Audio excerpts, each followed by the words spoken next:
Well.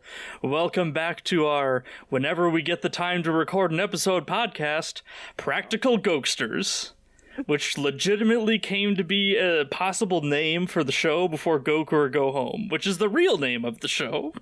When we first started coming up with names for the show, did you have any ideas for it, or were you just like, nope, we'll just do whatever you say? Oh, definitely no. I'm like the worst at naming. Like, I feel terrible for whatever child I'm gonna get. I'm gonna get a kid and name him like a color, like green. Hey, green, get over here.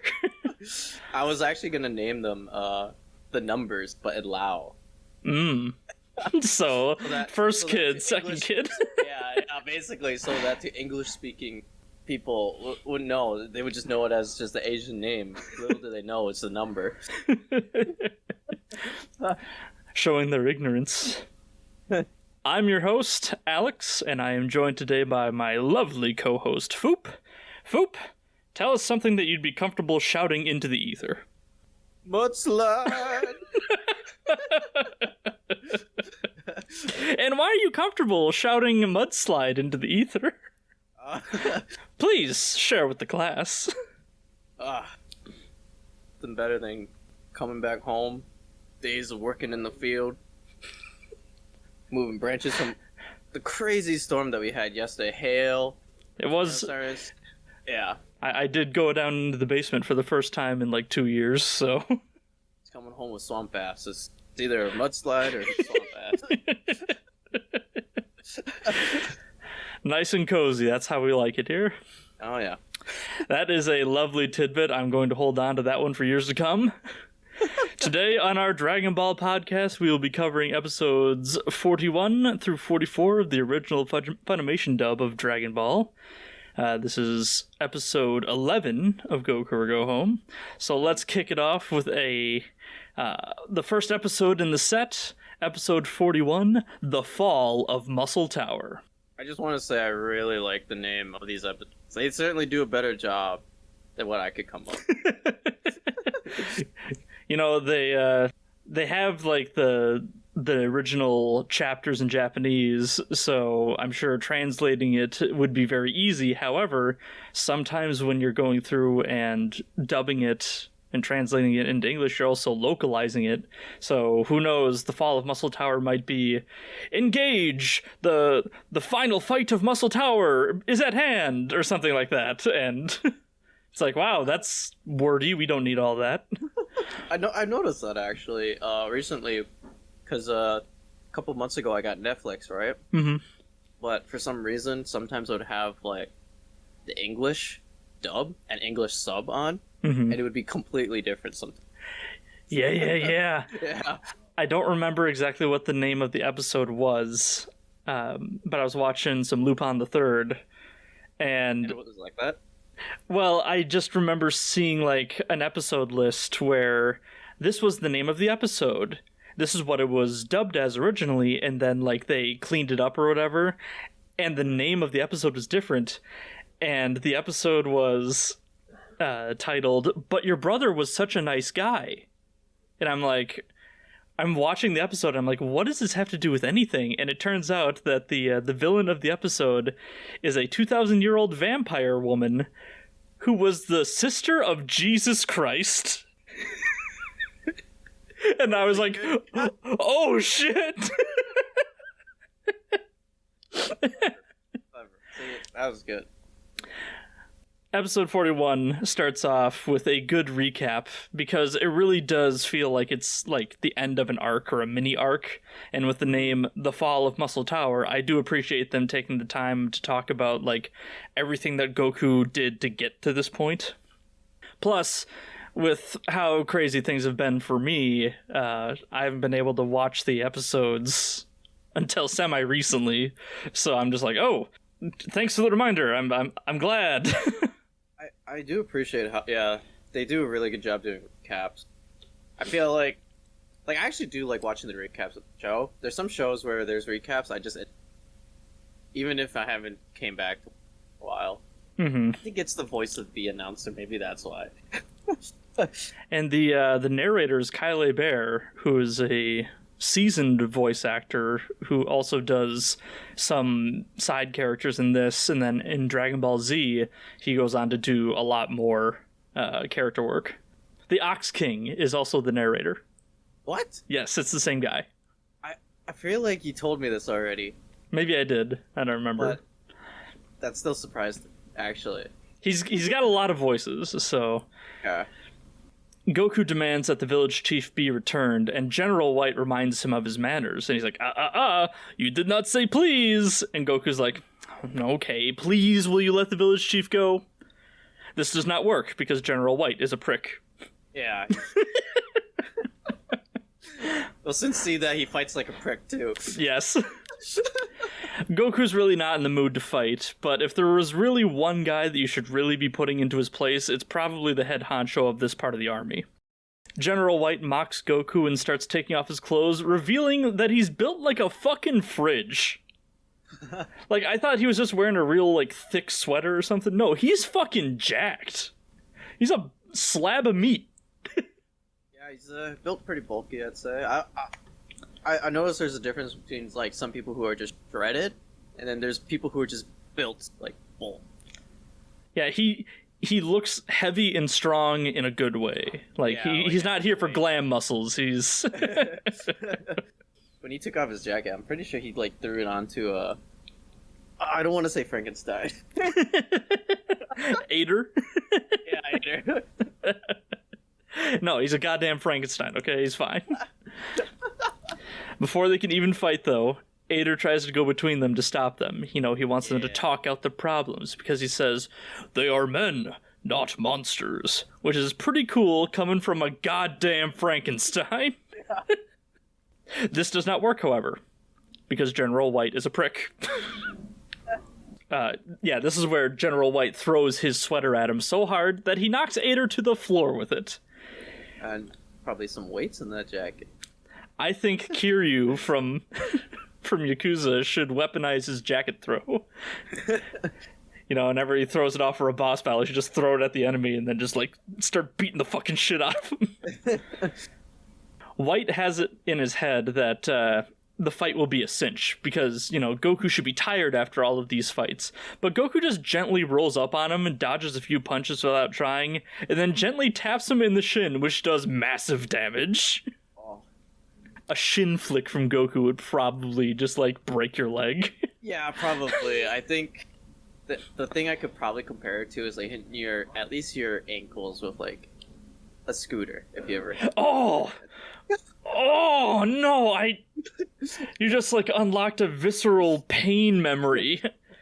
Like, you know, you would always try to do the tricks with the scooter where you, like, spin the scooter around the handle thing, and then you skip it. And it's like...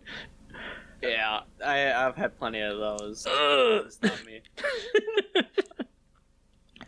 Goku laughs about beating the shit out of General White with a single poke, and General White says, look, in a way that's really silly to me, and he does the classic goof of doing, like, the what's that over there kind of thing. And this does work, because General White is a prick, which lets Goku get a taste of his left hook, which Ader specifically warned him about before the fight started. He's like, oh, he's got a mean left hook, Goku, you gotta watch out for it.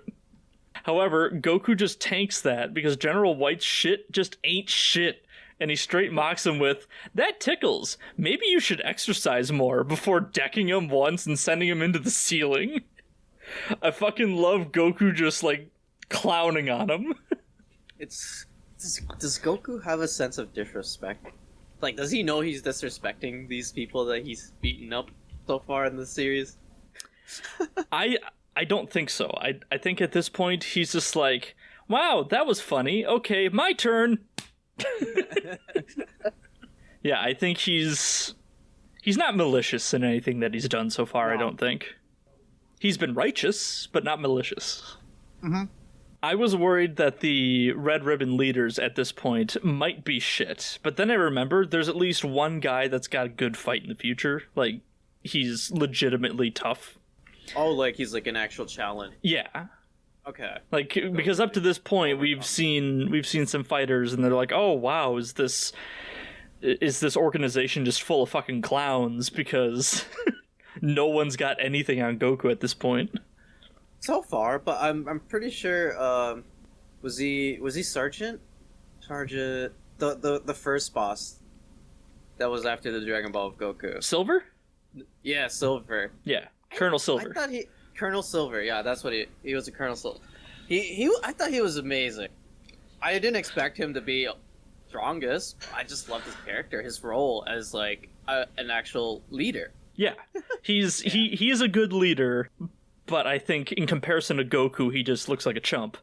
And I think General White is a shitty leader, but at least he's got some kind of tactic against Goku here that lets him stay in this fight for a little longer. Yeah, some dirty tactics, I'd say. Mm-hmm. And my next note is actually talking directly about it. White is able to suss out Goku's weakness when he rolls up on him from behind and gives him a good grab. It seems that grabbing Goku by the tail does not necessarily hurt him, however, it makes him very sleepy. And I imagine it's like holding a cat by the scruff of their neck, and how it just kind of like makes him go, oh, okay, I guess we're doing this. I guess that makes sense. I've never had any pets, so I kind of had to compare it to myself. Because I used to have this one friend that would always push my pressure points for no reason. My body would just collapse. A master of the Hokuto Shinken.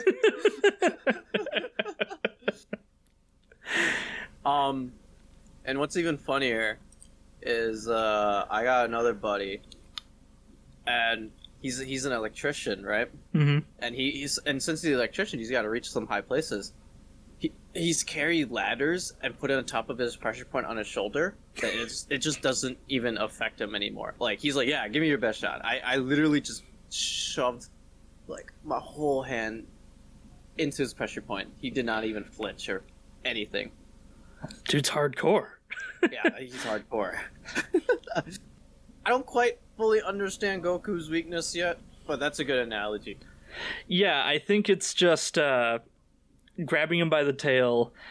It either like locks him up or it just kind of have you ever seen one of those toys where it looks like a little action figure or some kind of guy and he's on a pedestal, and if you push the base of the pedestal, the strings that are like holding the guy up nice and tight, they loosen up, and so he just collapses and falls over like a Family Guy character. Oh yeah, it's like those cube things that we used to sell. Oh yeah. Yes, exactly like that. So yeah, I think that's kind of what, like, grabbing Goku by the tail, he just kind of. That's funny. And General White, he's got Goku, and he starts spinning him around like the Bowser fights in Mario 64, and Ader's like, "No, let him go, General." And hey, at least he does exactly that. And he says, "So long, Goku," and he splats a child against the wall. Of course, Goku's alright, and he just kind of explodes onto General White, unloading a big combo into him, and right before he's about to straight up murder the General, Ader stops him. Like, I think Goku was ready to kill in this moment. Like, he was fucking like, I have had it with you hurting people, and my boy Ader. Like, he could see the good boy Goku that we used to know and love, and he could not abide any longer by this winding path to darkness.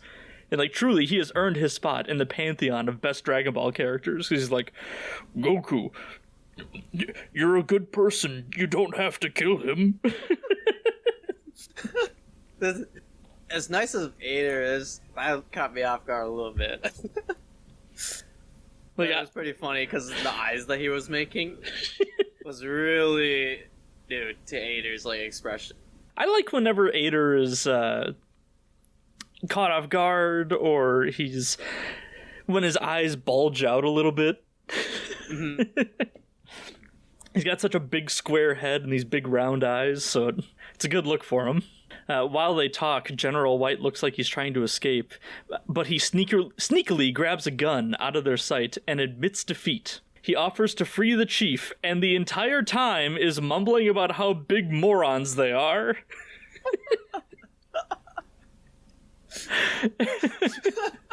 He has that accent too. Yeah, so he's A little bit better for me. He's just like, sure, I will let the chief go. Yes, right over this way. Fucking morons! I can't believe how stupid you are for letting me get into this position. And they're like, oh, what'd you say? Nothing. They're behind this door.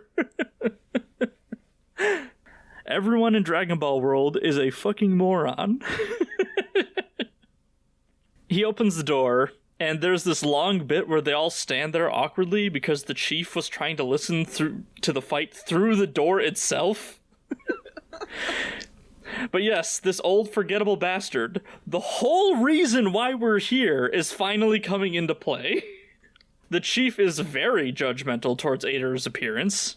Like, yeah. He's done literally nothing wrong.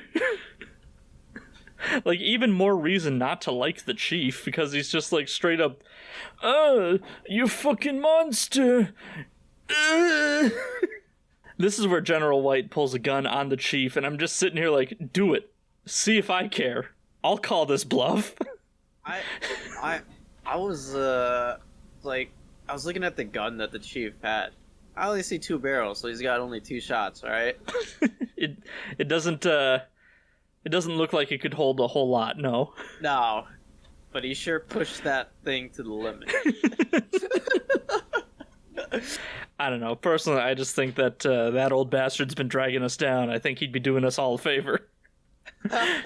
Oh, yeah. Isn't the village, like...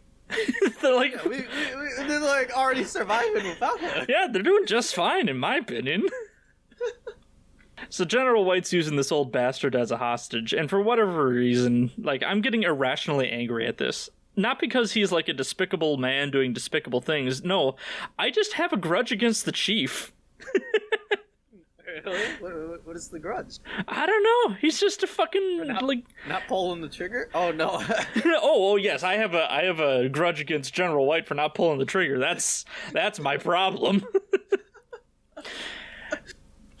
But, like, I was thinking that, like, in that moment, I'm like, man, I don't know what's going on. I just don't like the chief. And then he turns right around, immediately screaming, kill him! Do it now! Rip him limb from limb and pull out his still beating heart!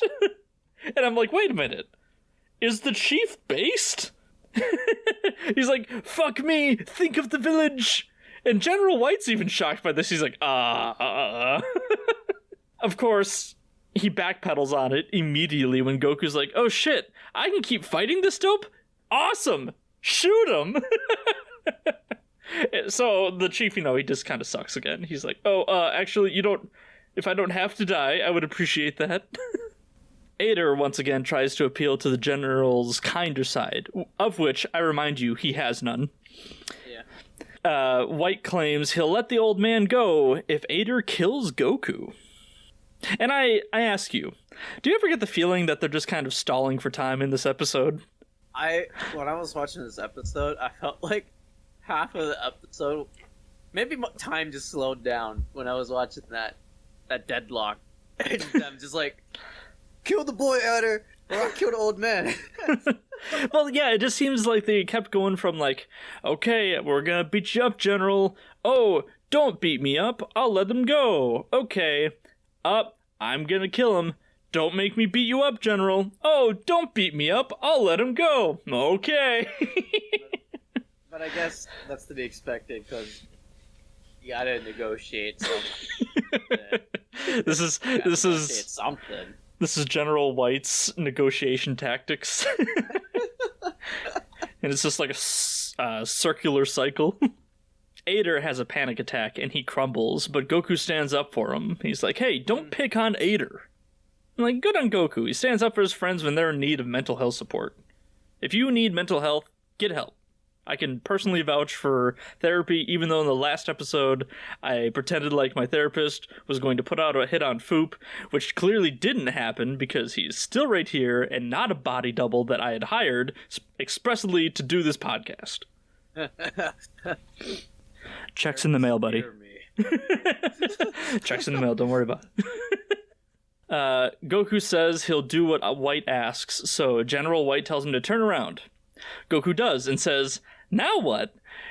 And can I just say, this was a great sequence, with the general laughing and saying, "Now you die," in a very, like, giddy and happy tone. And he just blasts Goku in the back of the fucking dome, and there's this searing red lightning, and, like, it's animated really well, and he just gets laid the fuck out. It's like from a comic book where something evil happened, where it's just menacing, really red. That's what I could think of. Mm-hmm. But that gun packed a punch. Like, if you ever played Destiny, it's like one of those super hand cannons from the the Hunters class. Of Destiny. Yeah. I played a little bit of Destiny 2. Oh, Destiny 2. My bad. Destiny 2. And so I'm a big fan of revolvers in video games, and that packed a punch in a similar way. Yeah. So now Ader's fucking pissed, because it looks like Goku's fucking dead. And he blocks another bullet with his body and then starts Frankensteining his way towards White, and he is fucking seething with rage. Like, his eyes are glowing white, and this might be the coolest Ader has ever looked since his intro. Mm-hmm. He says, "It's your turn to suffer. This one's for Goku," and he punches him out of the tower. And when I say he punches him out of the tower, I mean he's over the fucking mountaintops, over the horizon, and the only thing that's missing is, like, the Team Rocket anime glint. He's a fucking one-punch man. Goku wakes up and is fine because we established in episode 1 that he is bulletproof and a meat baby, and so there was never any danger. He's just got a light concussion, and for Goku, that's a regular day. That was a joke. Real-life concussions are no joke. Yeah. No, I feel like I've gotten concussions before. I took some hard fall. Phoup, you had a concussion today. Shit, I don't remember. Phoup, you have to let me go. The accident was 5 years ago. Ader has to explain what an android is, because this whole time he never got the chance to ask. So let's chalk this one up to on the list of things Goku doesn't know about. Goku doesn't know what an android is. In a nice moment, Goku can't tell the difference between humans and androids. Probably because he can't check their junk. But he doesn't care, because to him, Ader's just Ader, and that's a good lesson to learn. People are just people. Before the three of them go to the village, Ader says, "Hold up a minute, fam," and he starts punching holes in Muscle Tower like he was a lumberjack cutting down a tree. I think Ader might be invincible. He's pretty built pretty tough, but I love the part after he punches it when it starts shaking. He's about to book it, but he trips a little. They didn't have to animate him stumbling. No, they didn't, but they did. Muscle Tower is no more. So they're taking Goku back to Sano's house, and he pipes up that he's dying. And everyone panics. Of hunger. Which is pretty good, because that's a good Goku moment. Sano's dad is like, "Oh, sweet, they got the chief, but who's the big fella next to him? Is that your mother?" And I didn't realize that this family of fucking cavemen, like, you know how I know that they're cavemen? Because that line was fucking savage. Sano sees Goku is safe and is so happy she's in tears. Goku sees her and leaps out of Ader's arms, equally as excited. Happy, sweet music starts playing as Goku runs up to her piping hot platter of biscuits, which he promptly eats off the ground like a fucking animal. Yeah, it's like a dog, just onto it. I'm so happy because you have that moment like, oh, maybe they do really love each other, and then he's like, food! And I'm like, yes! He's a fucking moron. You get the whole episode ends with everyone laughing at the silly thing, but then Goku starts, like, choking? Because he's, like, banging on his chest, like, Half the length of giant bread. Just, it's stuck in his throat. Oh, it was such a good way to end the episode. And there was a lot of nonsense in this one, but there were some good goofs too. Personally, I think it's nice to be out of the tower, and I was really excited to see where like everything was going to go from here, because I remembered one moment coming up in the next episode, but then after that I was like, I don't remember exactly the sequence of events here, so I like Muscle Tower, but it's also nice to be out of Muscle Tower, I guess, is what I'm saying. Yeah, it's good to move on. Muscle Tower is literally no more. Thanks to Adder. Adder fucking destroyed that thing. This leads us into episode 42, The Secret of Dr. Flapp. Oh, is Dr. Flapp the guy that you went and saw to get your flap looked at? You know, a little... the inside flap? Professional Mr. Flapp. Honestly, I didn't know how to actually say his name. Flapp or Flappe? Flape? I think it's just Flap. Flapp. But it does look like Flappe, like a frappe, but a flappe. Yeah. It's French. Is this another food reference? Flappe? Well, frappe would be a reference, but we're doing a little look up here. I just searched up Flappe and I'm getting... it's just a mix of chocolate Flappe and the actual doctor. Mm-hmm. That's what It's an actual drink, yeah. Iced chocolate Flappe. I think maybe it's a Japanese pronunciation of frappe. Okay. Because, in Japanese they don't have L or R. They combine those into one. I'm going to say it's supposed to be like Dr. Frappe, but they're like, oh, that's an L, so it's Dr. Flapp. Mm-hmm. Did you notice that this episode just straight up started with the title card? Like, normally they have a small breakdown of the previous episode before they get into it, and this one was just like, all right, intro song's over, title card, all right, let's go. No, I actually did not notice that. I don't know, I didn't notice it before. Maybe they like to do recaps on scenes where it's supposed to like peak and then fighting Dr. White was like becoming like Dr. White? Oh, General White was like coming down from like the peak, you know? Yeah, probably. Yeah. There's no like, oh, last episode Goku and Ader fucking destroyed General White. You'd think that he would go, Ader straight up destroyed Muscle Tower. So this one starts off, and Goku's eating like a moron, nothing new. But what caught my eyes was, Ader is eating! Do androids need to eat? Like, they're supposed to be robots that look like humans. That was his description. I don't know. Once again, Goku, the fucking throat goat, downs an entire loaf of bread. I'm just putting that one out there. Everyone is shocked by his abilities, and like, he can go far, I can tell, alright? Even Sano's dad is like, sweetie, get this boy another casserole. Another one. Dude, I know there's other androids in the series, like, correct me if I'm wrong, because I never actually, like, watched it. Mm-hmm. Which one was the green android looking one with the tail? The green android with the tail. Is that an android? Are you referring to Cell? Yeah, is he an android? He's a biodroid. Biodroid? What? Oh, we'll have to get there if we continue on to Dragon Ball Z one of these days. Because I was thinking, like, what if the androids, the future series, like, showed that they eat? What's that one girl that everyone... Android 18. Android 18. Yep. Is that the one? I'm assuming they eat, right? If Ader eats, they all eat. Well, if you use that line of thinking, Android 8 to 18, there's 10 iterations of androids from him to her.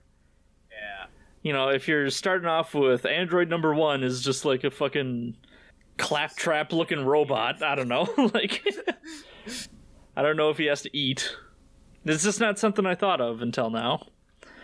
I'm just asking questions, man. Mm-hmm. So in all the commotion, they realize that nobody ever found the Dragon Ball. But Based Ader steps up. He's like, "Oh yeah, I have it." He had it the whole time. Yeah, he didn't give it to General White because he was going to. But then he's like, he overheard that General White was going to kill everyone once he had it. And since Ader is based, he could not let that happen. You know, just a little off topic. I'm gonna derail this real quick. You know how we were talking about Muscle Tower? Yeah. For some reason, it just hit. You ever watch Bleach? Bleach is one of the first animes I grew up with without knowing that it was anime, you know? No, I did not watch Bleach. And there's this one building that sends them into the Soul Society. And they just have muscles on the outside. Oh my god. Alright, I'm gonna have to put this picture into the episode. Because, just a little off topic here, okay? It's because, just a little bit of context with this building. It's because, the one in charge of this building is like Baiken. She has no arm, or she only has one arm, and she smokes like Baiken. I don't know who came first, Baiken or her. And she has like 2 assistants that are just jacked as shit. And they just work out. And I'm assuming that's why their house looks like that. I'm a big fan. I like it. But, yeah. I'm looking at that, I'm just going, yeah, that looks dumb enough to be cool. And there's just a giant cannon back. Like, that thing you see behind it, that cannon sends you into the Soul Society. Like, it shoots you so hard you go into the spirit world. Wait, is Bleach actually good?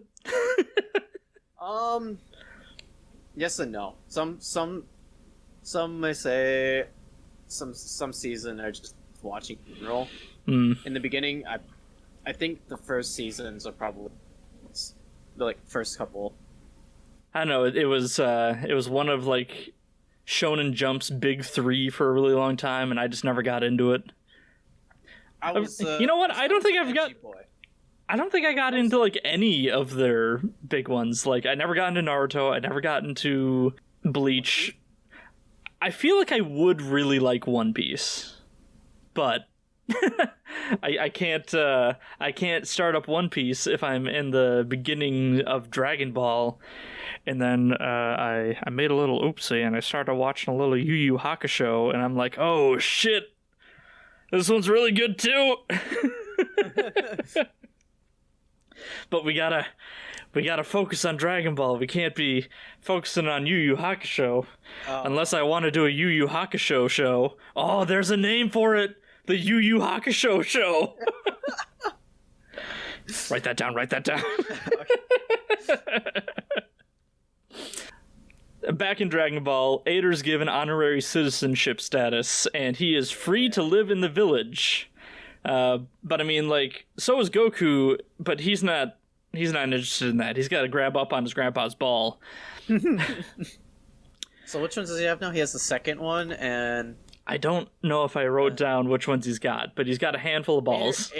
Ader gave him this 2-star one. I wasn't able to catch the other one that he had. Maybe it was the 3-star one.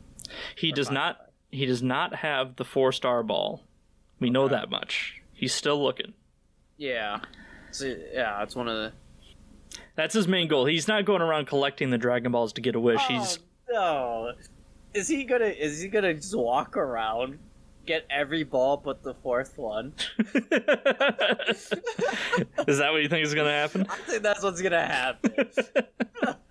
Well, we'll just have to see. Oh no. I like this prediction. I like, oh dang nabbit, I got all the Dragon Balls but Grandpa's ball. I really do like this idea of you suddenly realizing what plot points might happen or might not happen, and just like, Alex, I have a prediction. This is what it's gonna be. Except this one was like, oh no. That's what makes it funny. Ader gets really emotional here because he's finally being treated like a person, and I say he's earned this. Like, he's been treated poorly ever since we met him, except for by Goku, who treats him well. However, he declines being a citizen and staying in the village because he remembers that he has a bomb inside his body. And to be honest, I kind of forgot about Ader's bomb. I did too. They do give you like a little flashback though, where it's just like Murasaki's like, "Oh, don't forget, I have a bomb inside you, so you better pay attention." They get the idea to visit the titular Dr. Flapp so he can remove the bomb from Ader's body, setting up our next little quest. The problem is, Dr. Flapp hates people. Except Suno. He'll let this little girl inside his house uninvited and alone for who knows how long, and I really do not like the implications of this relationship. It's a wee bit creepy. I have no input. You're not gonna touch that one. We don't have a whole lot of time to think about that, because in the rubble of Muscle Tower comes Ninja Murasaki. The rubble of Muscle Tower. Sir. Did you expect him to make any kind of return? No, not at all. I thought they were just gonna kill him off, like, the moment the tower fell. Like, I expected him, like, when I was a kid, I was just like, oh yeah, he's defeated, he's never gonna show up again, whatever. And then he comes out of the rubble, and I was like, more ninja shenanigans! I got excited. While they're ready for their next adventure in the morning, Goku offers to give his 2 Dragon Balls to Suno, but she doesn't want the red ribbon after her, and also she delivers this fantastic read, "They're your balls, you keep them." Smart girl. This scene tells us 2 things. Goku has accidentally broken the Dragon Radar, and he will be wearing a dope-ass hat. The same one from before, and I am stoked that it's back, baby! They start walking, and we find that Dr. Flapp lives on the other side of the mountain. And how does Suno make this trip all by herself? Like, it's on the other side of the mountain, and she is a little girl. I would not trust my child to go walking alone to the creepy, old, lonely doctor's house. Would you be more concerned of the doctor or wild wolves? I don't know. It's hard to say. Who can say? Because I feel like, you know those memes where it's like, where your parents like, oh, back in my day, I had to walk to school, and then it's like them traveling through mountain shit like that. Right? Up the hill, At least, in the snow, both ways. Back in Asia, our dad that actually at least applies to.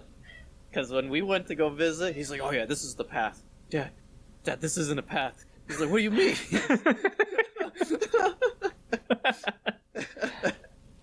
So that's kind of why I feel like Suno is gonna be able to, if she lives long enough, she's like, back in my day, I was able to travel the mountain, go to school. Kids these days, global warming's been helping them out way too much. No, actually, that was back in 2008. I went back in 2018, right? 10 years later. Yeah, and I went to go see my mom's side of the family, and we have like middle schoolers or early high schoolers. You need a license at least at the age of 16 here. Mm-hmm. But nah, if there's a bike or like a scooter, you take that, even as a kid to school. if your parents allow it, at least. I see. They make it way too easy for these punks, huh? It's a lawless state over there. Ninja Murasaki starts following them, and he is now 100 times more competent because his tree disguise actually works. Like, he's holding up the... Right side up this time. Mm-hmm. And we get a great bit here where it seems like Goku notices that they're being spied on, and he's like, wait a minute! And he runs over by the tree, but then he pees on it, thus peeing on Ninja Murasaki, and it is good to be back to classic Dragon Ball. I like how Sinnoh's like, I don't think we should watch.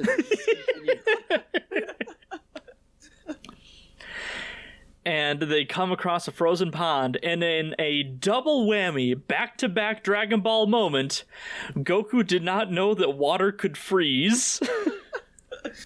God damn it, Goku, we could literally write a book on all the shit you don't know. Just wait until he learns that water can turn to gas. Oh my god, the 3 states. Literally every motion Goku makes on this pond, though, seems to make him spiral out of control and go flying. Like, one step and he's just suddenly 15 feet away on his ass. I liked it. That was pretty cute. I liked how he was spinning on it. I like how he was out of control. It was pleasant. In a great setup and payoff, Eider jumps onto the ice, cracking it, and immediately Murasaki comes out and jumps onto the ice in the same spot, falling directly through it. Before Murasaki jumps in, he kind of stands at the edge of the lake in the snow.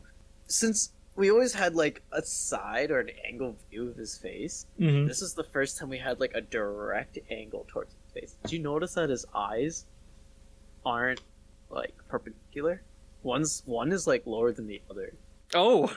Yeah. I guess I didn't notice that. I don't know if that was just for the scene, or if that's like a character design, or that's just because I'm assuming that when they draw, it's not always consistent, or just try to keep it consistent. I'm sure it was a choice.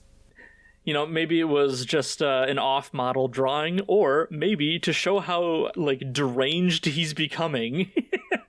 That made him look weird. And so, yeah, he falls into the ice, and nobody knows that he's there yet. They just keep, like, barely missing him, and this episode has so much fun just shitting on Murasaki. And they stay there, and they watch the ice hole. Not the asshole, the ice hole. For so long, unknowingly keeping Murasaki under the water so he doesn't get seen. And the man almost drowns. Like, it's hilarious. He's like, I wasn't supposed to hold my breath for this long. Oh god, I'm going to die. I always knew I was going to die like this. That's an actual thing that they do up in like Alaska, if I recall. Yeah, being under the ice. Under the ice, and they swim to the next hole. But there's going to be like a guy on top of the ice to like guide you in case you get lost. That shit's scary. That's terrifying. Like, drowning already is terrifying, but then drowning in freezing waters and then, like, possibly not having your body found until it thaws. Like, that's fucked up. Yeah, that's some hardcore. That's a scary sport. Of course, Murasaki survives this harrowing encounter, and he uses his next ninja trick to dress up like a bear. And when everyone sees him, he's like, I'm a bear. A circus bear? And he strikes poses. And this works, because everyone in Dragon Ball World is a moron. Not only that, but when he slips up and rolls down a hill in a snowball, he crashes, and everyone pays no attention to him because he says, I am a bear covered in snow. And this episode is dumb, and it is great. They meet Dr. Flapp, and he's this real Dr. Wily-looking motherfucker. He's got, like, the mustache and a funny accent, and he is rocking a yellow blazer. Yeah, I really like that yellow blazer. So far, he's a really cool character by design.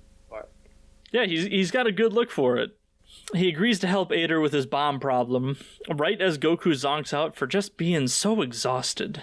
He goes to get a pillow and blanket for Goku, but who does he find on his bed? It's Ninja Murasaki, looking a little too sexual. He's got his hands behind his head, and he's just like, hey.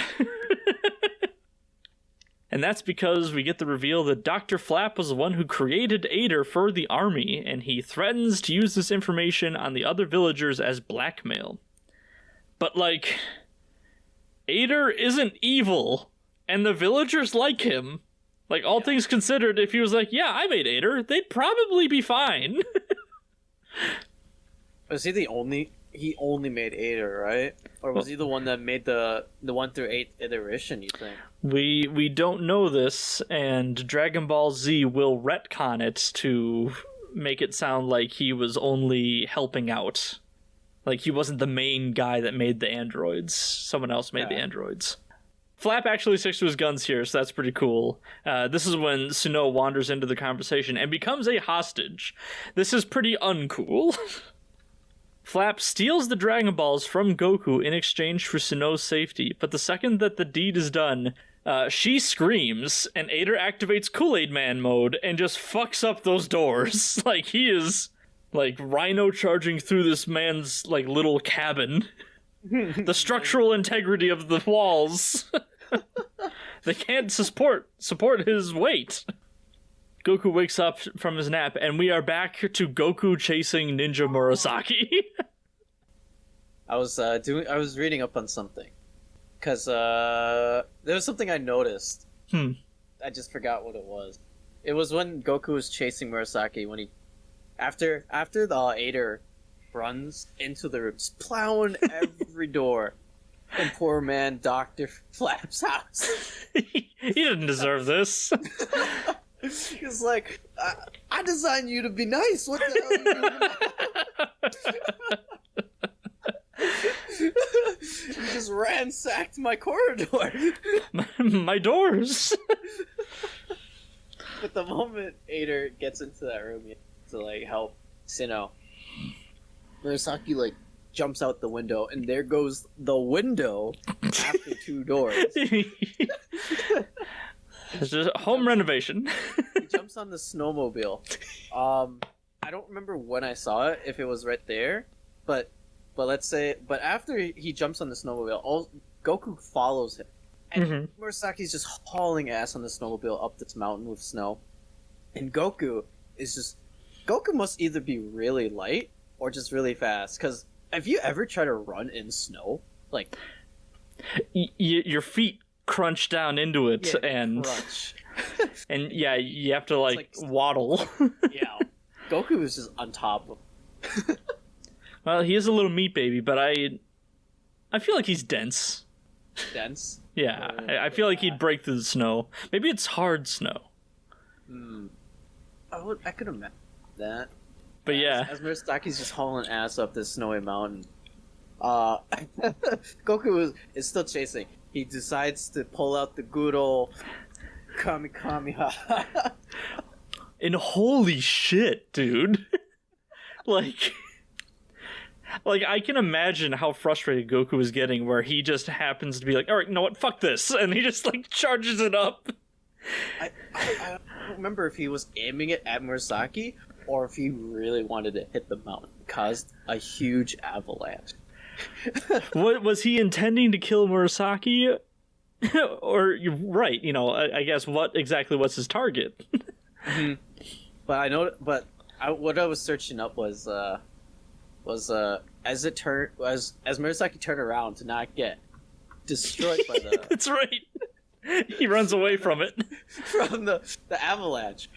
I noticed that there was a little leaf on the back of the snowmobile, and I remember seeing this in like the JDM community, like the Japanese domestic market. I just quickly did a Google search, and that's a symbol for people that was introduced in 1972 for people who just started driving, and they needed to have that on their car for the first year. Oh yeah, that one. Okay, that's a good catch. Yeah. That's a good catch. I didn't notice that. Yeah, I didn't know that it was meant for new drivers, because I always saw it in the JDM like car community, like car enthusiasts, community, you know. So I don't know if that's like breaking the fourth wall or something, but I saw it. I was like, is it supposed to be in there? Makes sense. Good eye. It was bright yellow and green. And if it caught my eye, I guess that's why they made it bright yellow and green. Well, I mean, like, I've seen that thing before. I didn't know what it was exactly. I just thought it was some kind of, you know how here we have like a special license plate for different vehicles.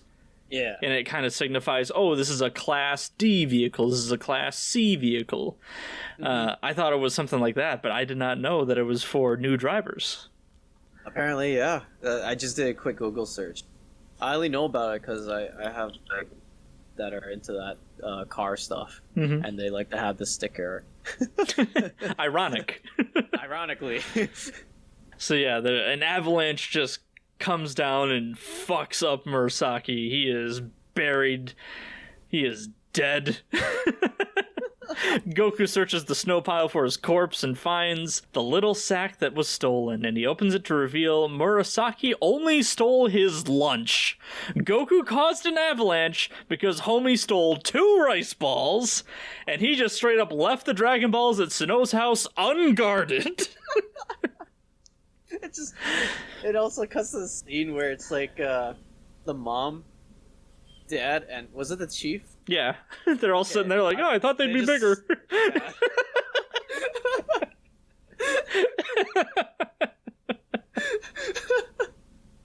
Oh, that's a great scene. Dr. Flapp operates on Ader to get the bomb out, and this is like bolted to his heart. Like he has a blue cartoon-ass heart pumping away, and it's just screwed in there. Like from Build-A-Bear. Yeah. I don't know what to expect out of androids, but this wasn't it, I guess. He almost drops the bomb, but Goku catches it in a pretty dope scene. Like, he just... Snap, snap. There it is. It's in his hand. He's got it. Dr. Flapp says the Dragon Radar is too sophisticated to be fixed, so Goku plans to take it back to Bulma. And I'm like, okay, this is where the story's gonna go after this point. Also, Goku has been carrying the bomb in his pocket, and he's like, oh shit, I should probably get rid of this, and he just chucks it over the horizon, and like clockwork, Murasaki digs himself out of the snow, touting how he'll get his revenge, just in time for the bomb to land on his face and explode. Goku murdered a man. This is how the episode ends. I don't think you get it, because Murasaki never shows up again. Like, he is dead. End of episode. Moving on. I guess we could agree that Shu is the better ninja then. Shu's the better ninja. Shu survived an explosion. Shu survived an explosion that was glued to his hand. He survived crashing out of a plane. He survives explosions. He's a sturdy dog. He survived a giant King Kong attack. And all he had to say about it was, he sure was big and smelly. What a hero. This brings us into episode 43, A Trip to the City.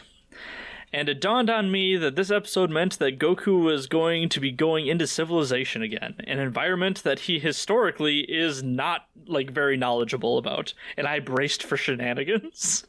Goku and Sinnoh's family are just sitting around having coffee and smoking, singing Ader's praises, and for every response he gives, he's like, oh, thanks, in a really blunt tone. He's like, wow, Ader, you are so strong and brave. Thanks. We love having you around. Thanks. And it's too late to start his journey, so they have a slumber party, and they give Ader pajamas that don't fit. My word. Just don't give him clothes at that point. Yeah. I think he would have been more comfortable about it. Well, I mean, he doesn't feel cold, so he doesn't necessarily need clothes, but... Maybe it was for the kids. Maybe they're like, hey, we gotta be in pajamas. It's what you do at a slumber party. He's like, oh, okay. Yeah. We get confirmation that Bulma lives in West City, and without the Nimbus, Goku intends to walk all the way there. And I'm like, man, I miss the Nimbus. They go to sleep, and poor Ader has never slept with a blanket before. He likes it. I like that Ader got a happy ending. Yeah, it's really wholesome. A new day dawns, and the snow melts a little bit, revealing 2 little mice things, and what the fuck are those, man? What are they? I thought they were kind of cute. There's little ones inside of Sinnoh's house. Yep. They were pink. Yeah. If I recall. And these ones, they're a little bigger and they're white, and I'm just like, I don't know what the fuck these things are. The entire village sees Goku off, but when he mentions the Nimbus, which got blown up, some old dude's like, oh shit, Nimbuses? We had those coming out of the ass! And they reveal that a Nimbus cannot be destroyed, and he just has to call it again. The Nimbus returns. I am happy about this. Goku's saying his goodbyes, and just as he's about to leave, they stop him because he was about to blast off in the wrong direction. And do you know what that means, Phoup? It means that Goku doesn't know his directions. Honestly, I think in that situation, if I didn't have the Dragon Ball radar or a compass, I would have just full sent it. He's just gone. I mean, eventually he'd end up going around the world and showing up in the right direction. Because one of my favorite quotes, if you keep going right, you'll eventually come back. That's true. We get a reminder that General Red and Officer Black have a radar of their own, so they know exactly where Goku is as long as he's got the balls. Goku's got the balls. Goku arrives at West City, and it's full of flying cars, tube highways, people all over the place, and a highlight of which is a woman walking her tiny T-Rex, and I love it. Goku is easily overstimulated by the lights and sounds of the city, and he wanders into traffic, and nobody knows who this Bulma character is. Poor Goku's like, you don't know her? You live in the same town! He accidentally flags down a hover taxi that's driven by a wolf man. It is a short ride because Goku has no idea where Bulma is, and also has no money! And the commercial break eye catches have changed. I don't know if you noticed that. Yeah, no, it was Goku and the Turtle Master. The Turtle Master. They clashed their sticks. Mm-hmm. Yeah, before it was Goku and Oolong spinning Dragon Balls on an umbrella, and now, yeah, it's Goku and Master Roshi doing some light training. I think I still. It's hard to say which one I like more, because this one is still pretty funny. Because in the second transition, Goku just extends his stick while Master Roshi is spinning his staff and just hits him right in the face as the gong hits. Yeah, it's a really good, like, bum bum ba ba da bong. Also, you know, that just guarantees that we get to see Master Roshi once an episode, so. Yeah, fair enough. So Goku's got it in his head that he needs money to find Bulma, and he sees this group of people crowded around a Street Fighter match where Guile and Feilong, like, is just having a beatdown. You had the same exact thought that I saw. So Guile gets hit in the dick and he gets knocked out, and there's a sign that says 100,000 zeni if Feilong can get taken down. Goku's like, score! Easy money! This fool wasn't even at the tournament! He can't be that good! And everyone laughs at the idea of Goku challenging him, and I'm like, did these people not watch the tournament? Was he not covered in some kind of news? Like, these people have some interest in fighting, they're here. True. But where was that tournament located again? It wasn't like in the middle of nowhere exactly. It was on an island, but it was populated, and like, this tournament's been going on for like over 100 years now, so I feel like it's big news for fighting enthusiasts. I was just like, you know, the boy with the tail that fought Jackie Chun in the finals, like, I feel like that would be news. I don't know. Of course, you know, when Goku gets into it, he gets one punch in, and this chump goes down with the wind knocked out of him. But with so many people watching him, he can't just, like, give up. And so they go another round, and Goku kicks him in the face. And I love how cheery Goku is. He's like, I think you should probably give up now. And he just has, like, a little cute smile, like, all right. Feilong is ready to kill at this point, but he can't even land a hit. Like, he shatters his kneecap into the ground when Goku easily dodges his, like, kick attack. He finally surrenders when Goku destroys a wall beside him by accident. Yeah, that kick.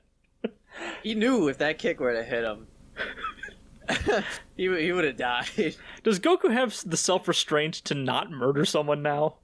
Like, is that something he's gonna have to work on? I think he's gonna have to work on that. I don't know. So far, he hasn't. The only one that's stopped him from murdering someone so far was Ader.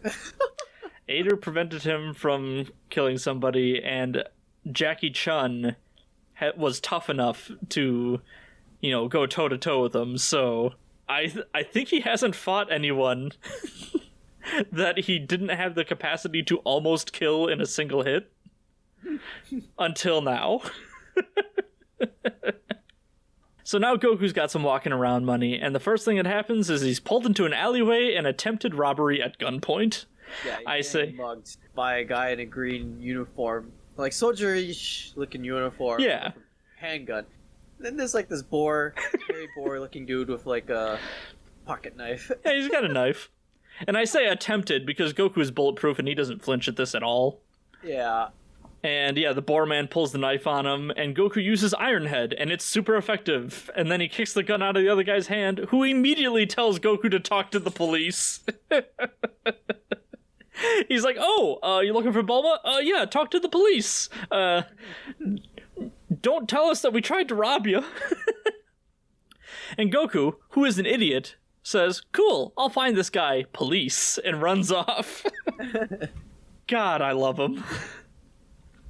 Did you know that he before the police he also gave the money to the blonde girl that told him to go look for like a police? Yeah, so Goku asks a lady to help him find a policeman, and when she points one out to him, he's like, "I see, thanks, have some money."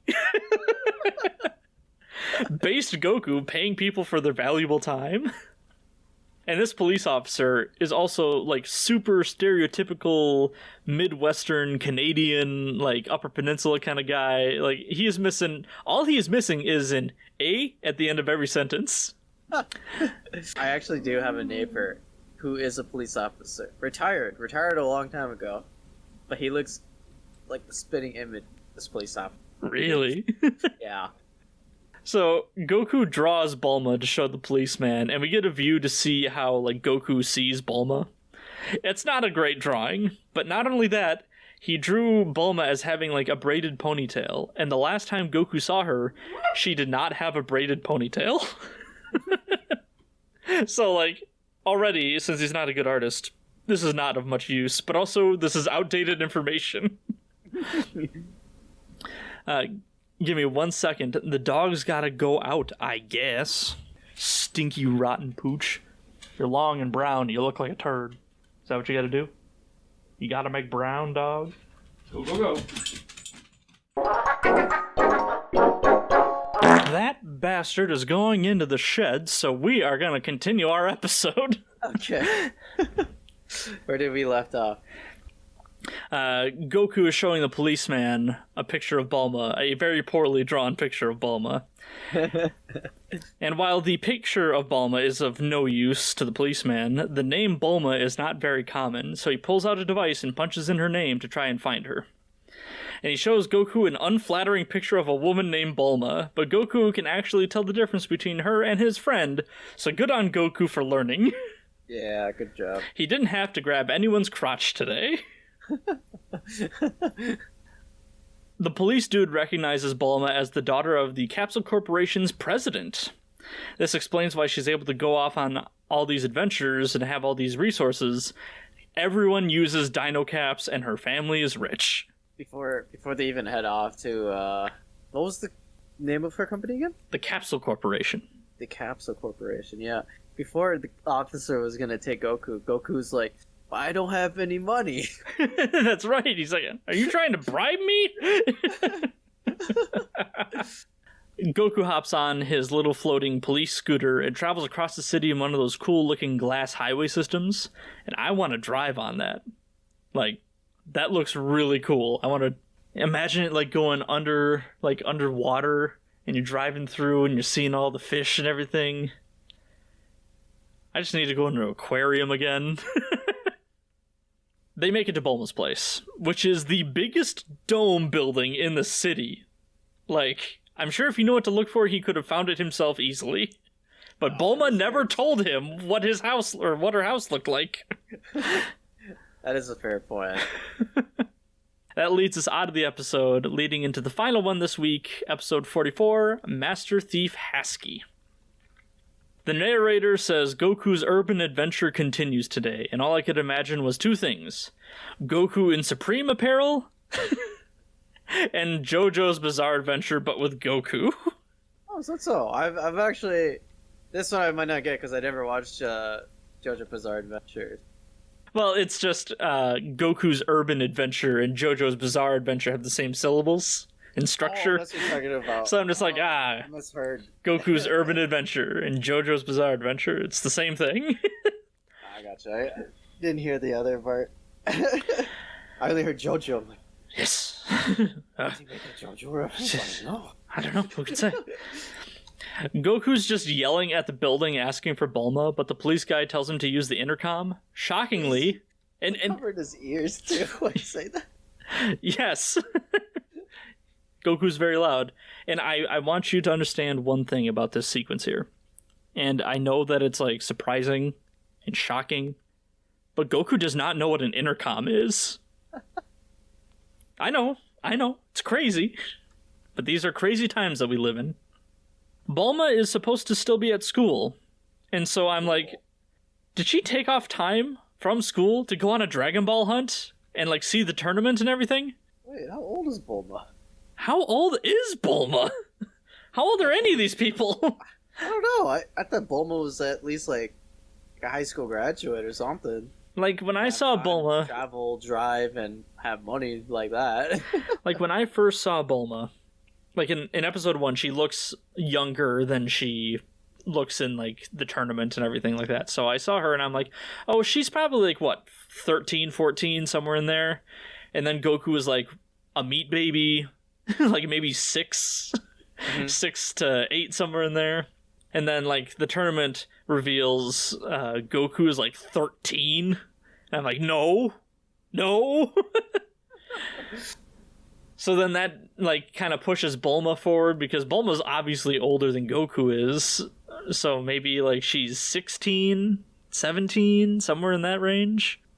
Who can say? Yeah. I think this is where we learn that Bulma's last name is Brief. Like, it's hard for me to keep track because I've known her for like 20 years. But What was her name was supposed to be a reference. Bulma? What was it again? Bloomer. Like, Bloomer. bloomers. Yeah, the underwear.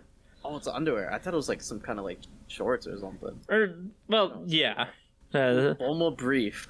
Mm-hmm. Could not get any better than that, I guess. Well, you know, there's the future where there's Trunks. Trunks Brief. It is coming together now. Oh my god. I never knew. I never thought of it like that. And I know that this is like Dragon Ball GT Super era stuff, but they have another kid. Her name is Bra. Bra. Like BRA bra. Bra. Bra Brief. I don't think we get her dad's name. I think he's just Dr. Brief. Anyway, before anyone can even see her, Goku's nose, his sensitive dog snout, picks up her scent, and we get Bulma's reintroduction, where she's flying on a hover scooter while listening to, I think, country music? Like, did you hear that? I did not catch that, no. Like, I don't know what she's listening to on her little tape deck there, but it sounded like country music. To me, at least. Okay. Bulma and Goku hit it off again, and the policeman starts smelling her like a creep. Yeah, I don't know if he was trying to find something suspicious or just being sure of creepy. I don't know. I didn't. These kids and their weed. Like, I know Goku could smell her, but that's different. Like, this is a man with gray hair, and he shouldn't be smelling teenage girls. Also, would your school allow an outfit like the one that she's wearing? Like, she's got on a pink tube top and, like, mustard short shorts. I know my school wouldn't. Like, for a shirt, you'd have to have some kind of strap holding up your shirt. I'm just gonna say I don't think they will allow it. No, you don't think so? We're still a little bit strict on girls' sleeves, if I recall. Oh, no. I don't know about now, but this is when I was still, like, in high school.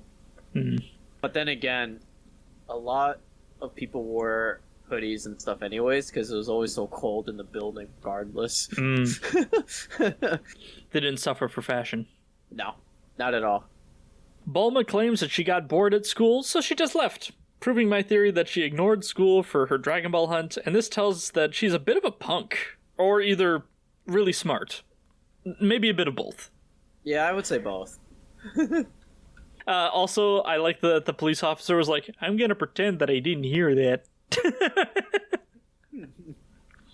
Bulma's got robots all over the place that help out the family, and one tells her that Dr. Brief is in the garden, and their massive indoor garden is full of animals, and even one of those little gas mask ninja dudes that we saw super early on. Like, I pointed him out in, like, the first or second set. What, really? Did I miss that? Yeah, he was just like a little gas mask ninja. I don't know what we call him. Because I didn't look at all the animals, because for some reason my eyes just kept going back to the frickin' T-Rex. The miniature T-Rex. I love the mini T-Rex. It's cute. Thanks to him, I could not take my eyes off to look at the other animals. I just kept looking at it. I was like, dang, that's a small T-Rex. But dang, that'd be pretty big still for a dog, in terms of dogs, too. Yeah. A toy T-Rex is what we'll call it. Bulma's dad likes to rescue stray dogs and cats and dinosaurs, and then Baragon makes another appearance. Base Dragon Ball does it again. Who cares about what copyrights have to say? We then get to meet Bulma's dad, and Dr. Brief is pretty great. He's got all this money and technology and stuff, and he's just riding a bike through his garden with a cat on his shoulder, smoking it up. I love his tiny shoulder cat. Yeah, just chills. But I felt like I've seen that shoulder cat. It's a very Kiki's Delivery Service-esque cat. Yeah, there we go. I was so bothered by it because I knew I saw it somewhere else. It's a really generic way to draw a cat in a way. But it's a good way. But it's almost like iconic too. Mm-hmm. Yeah. Like, you know that shape is a cat. Yeah. Also, he thinks that the cop is Goku, which is dumb in a good way. They go off to fix the dragon radar, and he's like, hey now, no smooching up there, you two. Like, he's just trying to embarrass his daughter, and he's fantastic. Yeah. We get our first look at Bulma's room, and it is filled with motorcycles and other, like, tech garbage scraps, and it's really nice to see Bulma just in her element. Like, she's really smart, really capable, and I'm reminded of why I like her so much. She is just a really cool design. Like, she's really fleshed out. Like, with her personality, looks, fashion, and, like, characteristics, you know? Mm-hmm. You know what she likes, you know what she doesn't like. We know how she can be an asshole sometimes. Well, she is spoiled. Yeah, you know, she like, is spoiled, yeah. It's not like her dad is like, Bulma, what are you doing out of school? You should be in class. And no question, just like, oh, you're home. All right. Did you feed the T-Rex? You feed the Did you? But she's still pretty cool. She fixes the radar and notes that Goku's been slacking. He's only got 2 balls. I wish we got a better look at the motorcycles that she had in her room, too. Well, she rode a motorcycle in, like, the first or second episode. Yeah. Like, you know the kind of stuff that she likes. The ones that she took on adventure. I just wanted to see all the design in general that could have been in there. Mm-hmm. You want to see more of the world. I get it. Yeah. She also says that if she were there, they'd be done by now. But Goku correctly assumes that she'd just slow him down. Like, listen, she was not going to be of any help in Muscle Tower. Yeah. He also reminds her that she can't ride the Nimbus, but she claims that her only crime is being beautiful, and she totally can ride the Nimbus now. And this is where she shows off her newest invention, the Microband. It's a wrist device that lets her shrink down, and this is somebody's fetish. Like, you just know it is. She claims that by being this size, she can ride with Goku this way. Like, oh, put me in your pocket. Just do whatever. Bulma is then squashed like a bug under a high heel, and this is also somebody's fetish, I guarantee you. I didn't think of it like that. Oh, no, now you gotta think about it like that. We also meet Bulma's mom. And she's blonde and has like a New York or a Jersey accent, but she's very nice.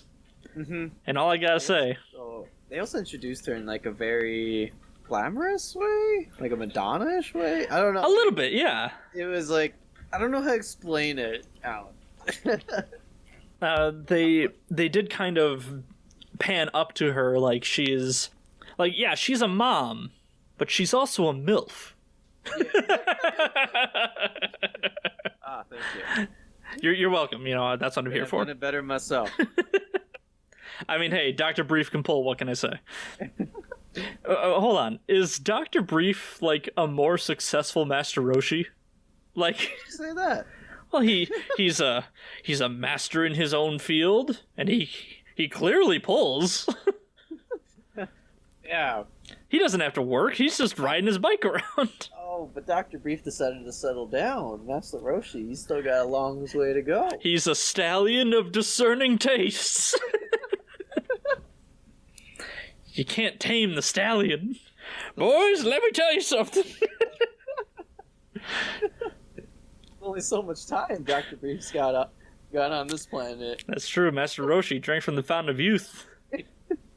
Is he actually immortal? I don't remember if he's immortal or not. Well, I don't know if he's immortal, but the thing is with Master Roshi, the fountain of youth is almost like a myth that you'll stay young forever in a way, you know? Is it that you stay that age, or do you just go back? Like, is he gonna have to go back to the fountain of youth to kind of recharge? I've heard that there was somewhere it would just make you younger, like you would physically be younger. Mm-hmm. Then there's the one that you mentioned. Honestly, maybe it capped him off at like his like he's at his peak performance. He's like, all right, you're locked in at like 80 years old because that's when you're at your best. You know, I didn't think about it that way. Fountain of Youth. I was growing up. I always thought, because from cartoons and stuff, and from what I saw on TV, they always physically got young. I don't think we ever see it, so. Oh, really? I think that this is just one that we're gonna have to pretend has an answer. Bulma grows back to her regular size and yells at her mom in a way that I think she's out of line a little bit. Like, I'm gonna have to side with Mrs. Brief on this one. She was only trying to be nice, you know, offer some refreshments. Bulma was tiny. Like, how the hell was she supposed to see it? Also, it seems like Yamcha and Oolong also live around the Capsule Corporation, but Bulma and Yamcha are fighting, which Bulma seems embarrassed about. We then cut away to the Red Ribbon Castle. I don't think we've ever seen the outside of the Red Ribbon base before. No, it was always in that guy's office. Mm-hmm. With the bat cat thing. The bastard cat, we'll just call it. Yeah. So we cut away to the Red Ribbon Castle, and it gives us the lowdown on what they know about Goku and his balls. And that never stops being funny. They also employ the titular Husky, letting us see her for the first time, and I adore this design that we get of her on her speeder bike. Like, she looks like a Fist of the North Star character with like a Gotcha Man helmet. Like, it's one of my favorite designs in all of Dragon Ball, to be completely honest. Okay. And we get this brief primer of her abilities, and she's got the skills, man. Like, she is the best of the best. They're like, oh, don't you remember the last time that we hired her? She delivered what she had set out to steal 2 days early. I'm like, oh, very impressive. She's worth the extra money. Don't say women are worth money. That's not what I'm saying. What's it going to? Husky enters the city, and I saw a Coca-Cola sign and a Budweiser sign. English showing up in Dragon Ball is just really charming to me. I don't know about you. Sorry, my mind was still stuck on that Master Roshi still pulling to this day. I was like, what Flan's to? Launch? Our Flanch, yeah. What is Launch up to? Who can say? I wonder if she's doing all right. Launch, and then there's Flawn. Speaking of blonde launch, my next note says Haski's face kind of looks like blonde launch. I'm just gonna chalk it up to Akira Toriyama just having like a type. Fair enough. And also, the two crooks in the last episode shows up as Haski's goons, which I did not expect to see them ever again. I also like how she just flagrantly puts their lives in danger by shooting at them as soon as they walk into the room. They're like, oh man, being a crook in this town is real tough, you know? And then they open up the door and they're just, bah, bah. Haski tells the goons that she's looking for a little boy, and she throws them a picture of Goku, which upsets them greatly. They're like, fuck, it's that kid! We then cut back to Bulma and her mom explaining why she's fighting with Yamcha. He's had a gaggle of girls coming by all the time as his fan club. Wait, so where was Yamcha? Well, Yamcha was out right now.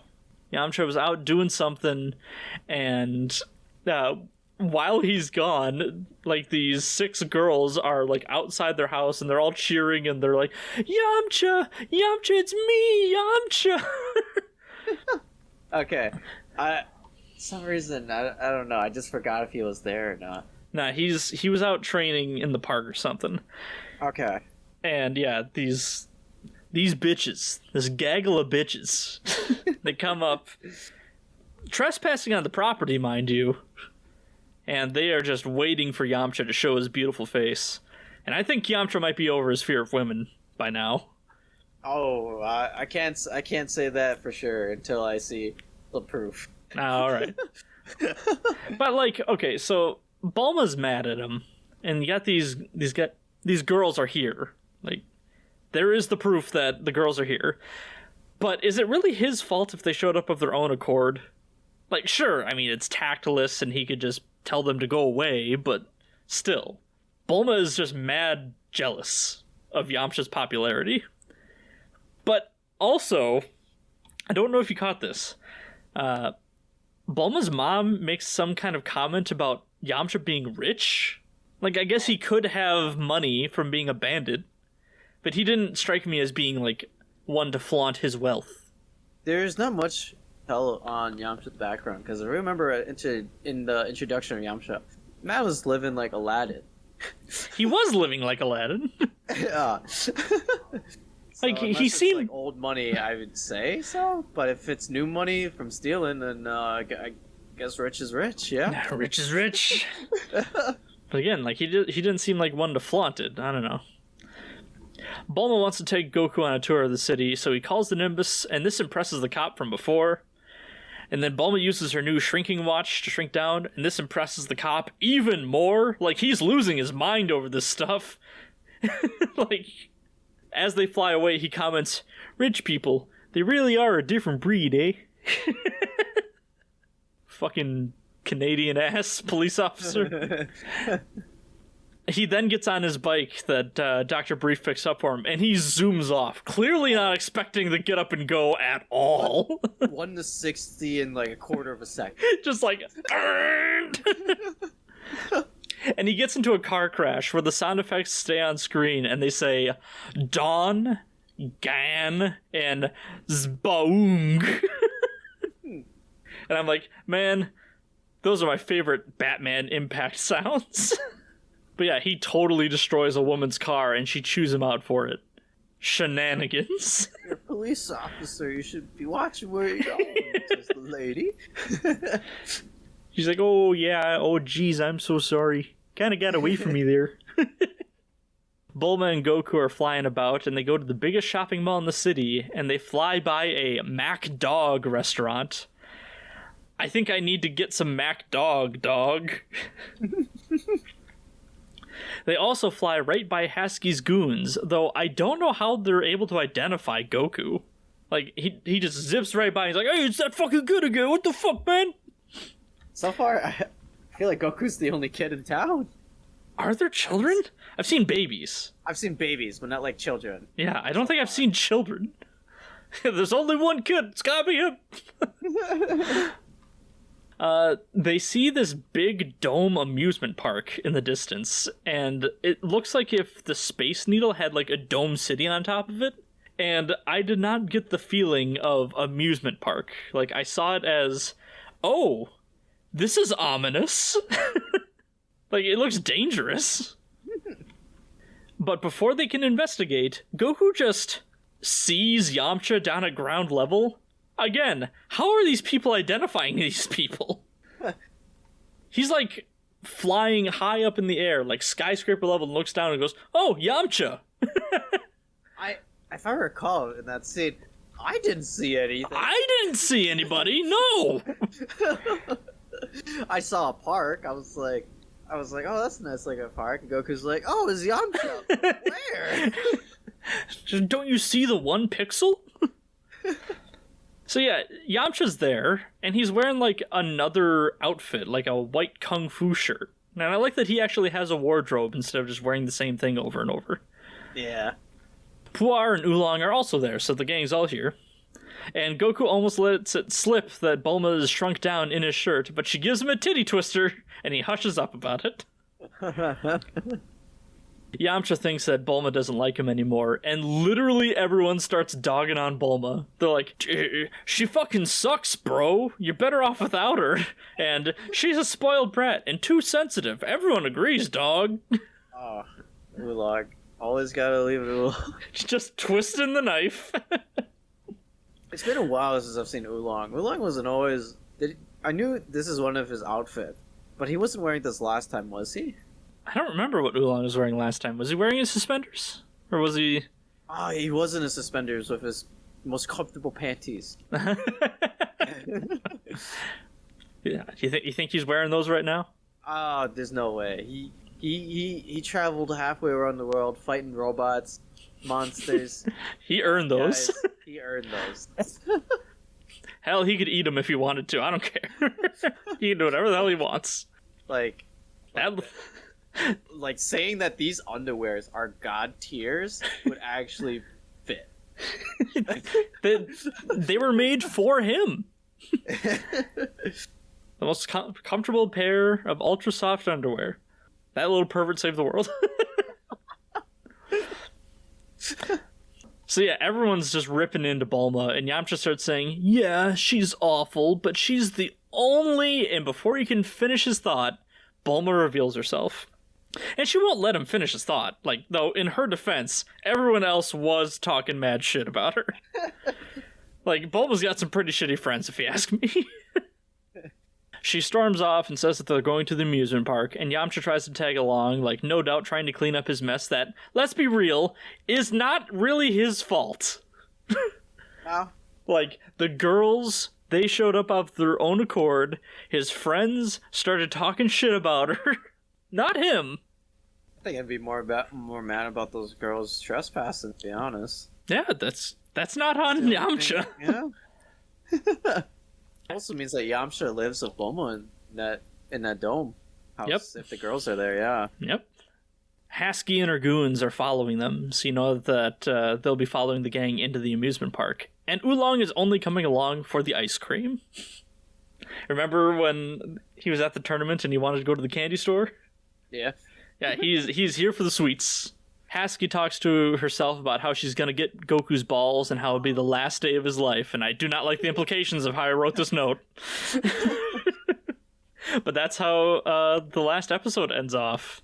And again, I feel really bad that it's been so long, but like I've been meaning to make this a more regular show, and things have just been getting busy, so it's hard to meet up sometimes. Hopefully, the next time we do a recording, it's not going to be such a crazy long break, because I really do like the show, and these episodes have been really good. Like, sure, they're kind of transitionary episodes, and those are kind of slow at times, but there's a lot of good goofs in here that I was a big fan of. Like, the Murasaki episode alone made it all worth it. I mean, how about you? How do you feel about this set? I thought it was, it was nice to end on the Muscle Tower as epic as it was with Vader. Mm-hmm. And I'm happy to see. I kind of happy to see the city. Right? So far, we've only been seeing deserts. Mm-hmm. and just volcano wastelands and stuff like that. I was a little curious to see what the city was gonna be like, and you got some assholes here and the assholes there. Listen, there's going to be assholes cool. everywhere. But I thought it was, especially checking out, like, what is it? The dome. The Capsule Corp? Yeah, where the capsules are made. I was hoping to see, like the making of the capsules, but I guess we don't get to see that. The Capsule Factory R&D? Yeah. I don't know if you ever get to see the capsules being made. I know that it shows, like, her lab, but that's later on. Mm-hmm. But yeah. Next time, we're going to watch episodes 45 through 48, which starts with Danger in the Air and ends off with Deep Blue Sea. And I know that never tells you anything, but I like seeing what you think that the story is going to do from this point. So what do you... See? Yeah, where do you think that the story's going to go? I think one of the mermaids that Master Roshi tried to pick up has one of the Dragon Balls. Possible. I will say this. I looked at the episode list, and I learned, now we're going to get someone who's like an actually competent fighter to give Goku some trouble. You did mention that. Mm-hmm. Yeah, they're not all like the biggest losers. Oh, but now I'm remembering some things that this guy does. This fighter, and there's some unfortunate implications. I have no idea what that means. So are you getting another Murasaki incident, or? Worse. Worse. Yes.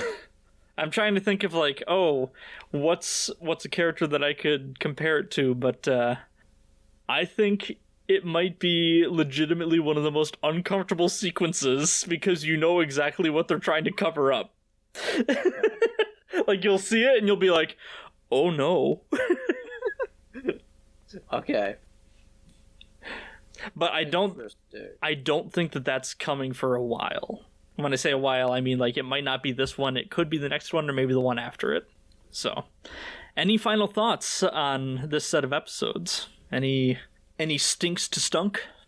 Nope, no stunk to stink. Stinky. Again, I'm hoping to come back sooner than, like once a month with this bad boy.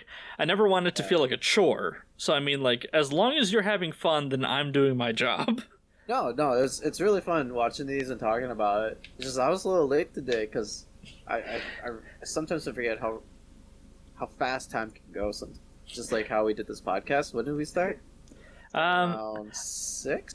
I've got, yeah. Yeah, no, it's just lately time's been going by pretty quickly lately. And also, you're a busy guy. Like, I understand that. So I don't want it to be like, oh man, I worked so hard today cleaning up the mess of the storm. And then, like, now I gotta fucking go and do this fucking podcast. Oh my god. Like, no, I didn't feel like that. Yeah. The storm wasn't too bad. It was just regular work, I wouldn't say it was not much of a chore. I think. But you're in the blistering heat. Only time I ever feel like that is when I actually go to a job that pays me. I don't know why. It's a bad habit I should get rid of. Be looking forward to it. But nope. I'm just like, time to get paid. Damn it. See, you gotta work at like. But when I do clock in, I am a good work guy. Yeah. Phoup is a very good employee. Any potential employers listening to our Dragon Ball podcast, feel free to use this as a reference. He's a great worker. You totally want him. Well, with that, we are out of here. We are just a couple of practical goksters signing off. That's not the show. We gotta go back to the drawing board on this one. This shit planned out. I'm sorry. We gotta start over from the very beginning. We gotta go back to episode 1. Practical Goksters, episode 1, coming to you next week. Next. Or next month. We'll see. Thanks, guys, for tuning in. No, I don't want it to be next month. Many months later.